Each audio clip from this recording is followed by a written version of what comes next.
We're in a little bit of a somber mood today.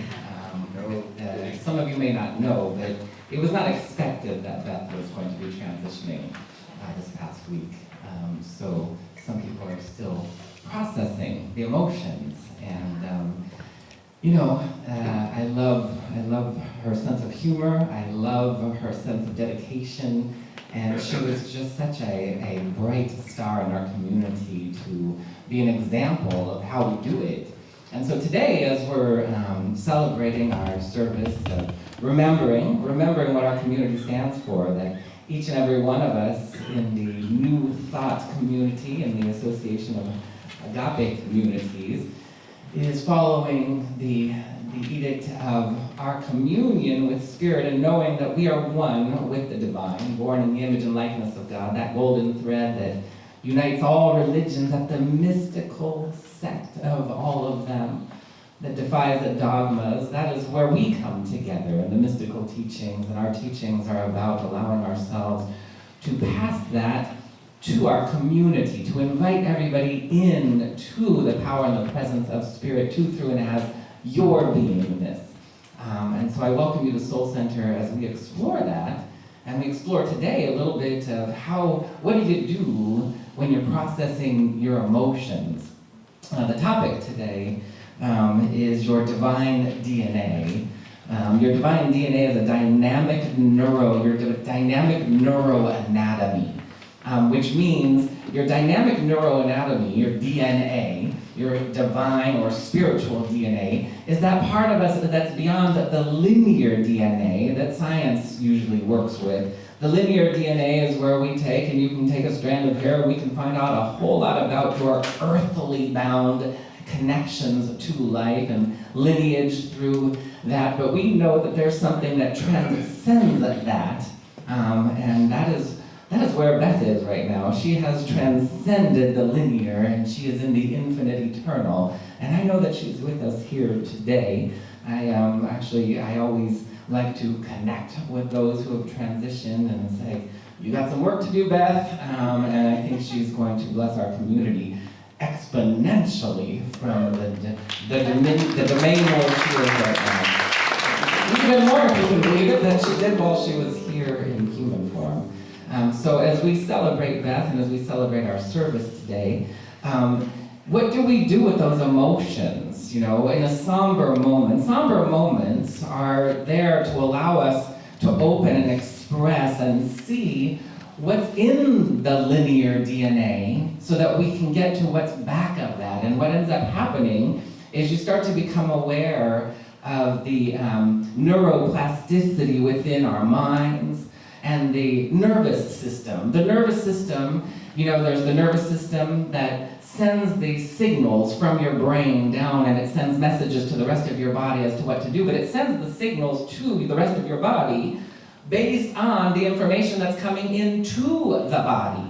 And so what do we do with that information that comes into the body, into the emotional body, into the mental body, into the physical body? That's where we process it. And when we process it at the level of the linear, then we are regurgitating things that are stored in our cellular memory in our trauma body. That's when we can start to spiral out in certain things. And so most of you are familiar with the 5 stages of grieving, where we go through denial, anger, bargaining, depression, and acceptance.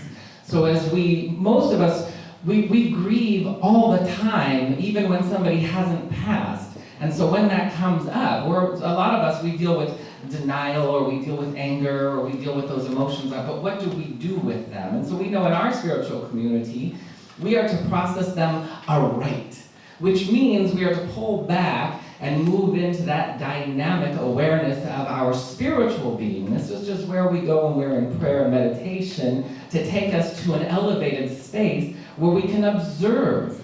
Typically in science over the millennia, or over the past several hundred years at least anyway, there was always this idea that science would observe what was going on in the lab. They would take things and they would run tests and put the particular cells into a petri dish and watch what happens with it. But they didn't necessarily take into account the observer in the equation. And the observer in the equation, as we know with the advent of acceptance of epigenetics over the past 20 or 30 years, where we know that it's the environment that affects the cells. The observer affects what is going on. And so we're moving into that dynamic awareness where we become aware of knowing that what's going on in our physical, emotional, and mental bodies, there is something to do with the genealogy. There's something to do with the genealogy that resides in your DNA, which, again, one of the other dimensions of our DNA is our divine DNA, is the perfect blueprint of our beingness beyond the physical linear DNA. The physical linear DNA associated with your genealogy is associated with all the choices that you made prior to. So when somebody's looking at your genealogy and they're looking and oh, there's a propensity for, maybe we look back in your family tree and we see there's a propensity for some type of cancer or some type of other disease. And then you start to make a decision. But those choices that made those imprints in your DNA came from before. And they're imprinted on the perfect blueprint of your divine DNA that is perfect, that has never been hurt or harmed. So when we talk about your divine DNA, we're also talking about the divine spark that resides within you that can't be hurt or harmed in any way. And as the reading was talking about from A Course in Miracles, that dimension of our beingness, where when we shuffle off the mortal coil, there's this amazing experience. You go, boom, right into your divine, immaculate, infinite omnipresence. And you're so liberated and so free from the linear. But part of our job too, and it doesn't matter, there's no wrong way to do it. We all do it in a multitude of ways. But one of the ways we can do it while we're here is to process and cultivate and clear and cleanse those things while we're here and literally change your DNA. You know, some people, like I remember years ago when Angelina Jolie, she took a look at her genealogy and noticed that she had a predisposition to a particular type of breast cancer, and so she went voluntarily to have a mastectomy to avoid that from happening. And there's nothing wrong with that. But if we were to take into our spiritual practice and take it a step further and just say, okay, there's that propensity, and we know, as Bruce Lipton talks about all the time, as he professes the beauty of epigenetics, that any particular gene has no less than 30,000 potential expressions within that. One of them could be something that is considered what we would call disease, and one of them would be considered a divine expression of liberation and joy. So they're all in there, but what turns on those mechanisms? And when you look at the nervous system and the parasympathetic nervous system, and you look at the way that flows, when you think about it, the nervous system, which takes that information in, so you're bringing information in, and then what do you do with that information? When it lands on something that has already been predetermined or pre-chosen in your life, then you start to have a reaction. And then you can allow that reaction to just play itself out. Or if you come into the observer and we move into a higher consciousness where we're aware, and this is what we're talking about in acceptance. Acceptance isn't saying, oh, I guess I'm poor, I guess I'll just have to accept that I'm never going to be rich, or I guess this is just the way it is. That's not the acceptance we're talking about. The acceptance is you see what is happening, you accept like, oh, this is what's playing out. Now, what do I want to do about that? And what we want to do is we want to move into our spiritual practice, and we want to start to commune with our higher self, the witness self, the observer self, and we want to inquire. We want to inquire of the divine. All masters that have traveled to this world, that have been incarnate in the human form, always use the power of inquiry to ask and say, show me. And that's where we have some of our power. Our power is present in our ability to ask, what do I do with these emotions?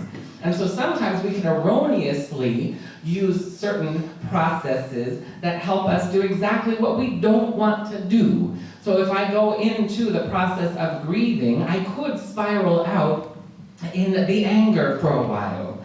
And it's like, okay, you can do that without making it bad or wrong, because we don't want to make anybody wrong for spiraling out in anger for a while. We could spiral out in denial for a while. And that is why, you'll usually see this beautiful wave, or maybe not so beautiful wave of energy when you're going through, because there is no wrong way to process grieving. But there is a way that you can mitigate the effects of it and bring it into a higher consciousness, where you allow yourself to actually process the energy as opposed to circulate the energy. And that's what we want to do. So what do we do with sadness? Sadness is one of those energies that we can really use to our benefit. Sadness can bring us to our knees. And whenever we deal with grieving, especially when it comes to the loss of a beloved one, we're going to come up against all of our ideas and all of our beliefs about mortality, and all of our ideas and all of our beliefs about separation from God. And so that's a lot to come up. It comes bubbling up, and it can come up in a big volcanic rush, and it can come up in dribs and drabs. But however it comes up, and whether that is grieving the loss of somebody, or grieving the loss of a job, or grieving the loss of a house that burnt down in one of the fires, or grieving whatever it is, all of those same emotions can come through. And what do we do with those emotions? Now, when we don't have our spiritual practice grounded, it can be a little wobbly. And so we're going to lean into other people, and hopefully, if we're really lucky, we're going to lean into people that can support us there. Most of you don't know, but for the past 12 years, I have been leading a bereavement support group at the Agape for the Animal Kinship Ministry, for those animals that have crossed over. But it's exactly the same as it is for a human who's crossed over. And in many cases, it's a lot more devastating, because there's not a lot of support out there for people when they're animals, their beloved, who, in their view, these sentient beings are just as important and just as magnificent as a human being is. And so to have a space and a place where we can process the energy is an important thing. So that would be one of the things that we want to choose. We want to choose how we're going to process things. And so what we've done, many of us, is we keep ourselves so busy that we don't even understand what's going through the nervous system. We don't even understand what is going through, what's traveling through. We just let it process the way we've always let it process. And we're supposed to, that's what our spiritual practice is, to be a practice until it's an embodiment. We're not supposed to just meditate for 20 minutes in the morning, or half an hour in the morning, or some half a minute, or half an hour in the evening. It is to, as we grow, it is to go into ceaseless meditation, where we're in a divine awareness 24 hours a day. And I know in my own process, there's certain things you want to become aware of. You've heard me talk a lot about the language of the divine and understanding that language, because you have to start to interpret the nervous system signals as those energies come in, and you start, so for example, not too long ago, and actually even very recently, I was going through a process where I had this kind of postnasal drip thing going on, and it's a really not fun experience. But as I'm sitting with it, and this is what I'm talking about, the language of the divine that comes through as your body, those are tears that I never cried. And that's what that ends up being. And so I had to sit with it to bypass the linear experience of the expression of the condition. So to bypass the linear experience of the condition, I had to kind of sit with it and be in prayer and take it to a higher level. I had a client of mine who came in years ago who wanted to, she was like, her intention was, I just want to meet a man and I just want to get married. And so it's like, okay, so her cellular memory is the database where all of our beliefs are stored, and so our beliefs influence our nervous system, and our nervous system then processes, and then we'll have a reaction of one way or the other. And what that ends up doing is it creates a filter, the way you see life and then the way you are seen by life. And so she was this cute little beautiful woman, and she was fit and had a great personality, and she was smart and intelligent and just the whole package. But she had suffered some trauma earlier in life, a series of events that had led her to create these ideas and beliefs that were stored in the cellular memory of her idea that she wasn't worthy enough or good enough or clean enough to deserve having the relationship. And so as we started to go beyond the linear DNA of her cellular memory and into the divine anatomy of her beingness, we started to dig into, what you could call the subconscious, because the subconscious keeps the database of all of our erroneous ideas and thoughts. And so we want to clean up those erroneous ideas and thoughts. And so as we started cleaning up those erroneous ideas and thoughts out of her cellular memory, changing your belief. Because remember, beliefs are something that are akin to the human experience. You don't have beliefs in your divine beingness. Beliefs are something that you choose. They're part of free will. So you program your beliefs, and then your beliefs outpicture as your experiences, and your beliefs are tied to your definitions, and your definitions then influences your beliefs, and it's like this ping pong game that goes back and forth of what's happening, and we've got to move into that observer mode where we rise above, and we're like, well, wait a minute, what's going on here? Let me just take a look at this. When we move into prayer, we're moving outside of time and space. When we move into meditation, we're moving outside of time and space, and we're giving our space a place of a higher vantage point to see what's going on and inquire, what is it that I need to know of the truth about the situation to affect the intention that I would like to have? So for this girl, as we were cleaning up what was going on, some of the bad experiences she had had in a bunch of relationships and the beliefs that she adopted from those experiences. In our Divine Energy Medicine class that we're doing right now, I think next week we're going to be looking at, one of those videos. I love a good movie that can show you with, 3D or 2D images what's going on. But there's a scene in this one movie that we're going to see a clip from where they show you like a woman who walks in on her husband who's having an affair with somebody. And then all of a sudden, you go inside her brain and you see the whole neural net starting to fire and everything, and she's starting to coagulate some beliefs around betrayal and how this person can't be trusted and how things are working against me. And now all of a sudden I'm developing. This is the development of an erroneous idea that is saying that it could be starting to aggravate ideas and formulate beliefs around, you can't trust men are dogs, blah, blah, blah, blah, blah. And then she's going to start to adopt that into her believing and into her experience. And it's like, well, wait a minute, no. Actually, what you want to do when one of these experiences come up is you want to use it as a way to liberate you and not associate a behavior with a person. Yes, it is true. Sometimes people's behaviors can be just gosh darn nasty. They can be just, they can just look like they're just mean and rotten. But a behavior is not a soul. It does not belong to a soul. And if we want to love our enemies, as it is stated in Scripture, then we want to make sure that we start to move into that higher place of consciousness and understand what do I need to understand? What do I need to know? And actually, the paradox is exactly what she was about to adopt about how, I guess I gotta know that men are dogs and they're always gonna cheat and I'm never gonna have anybody. It's the exact opposite that is trying to be cultivated in that moment. That I live in a cooperative world. And this is where we say, get me behind me to the erroneous thoughts, and we say, I am going to choose this into my belief system, and we're going to take dominion over our belief system and program our belief system, the belief system that is part and parcel to the human experience. And the human experience, it's a dynamic, wild journey. It's an adventure. It's a complete adventure. And so for me, sitting with that sadness and seeing, oh my God, there was tears that I never expressed. For example, when my mom crossed over, I was completely incapable of processing my emotions. I was 21 years old, and we had dysfunction up the wazoo, and there was this going on and that going on, and I'm not going to get into the gory details, but I wasn't able to process it back then. Well, guess what? If you don't process it, it's going to come up for process later.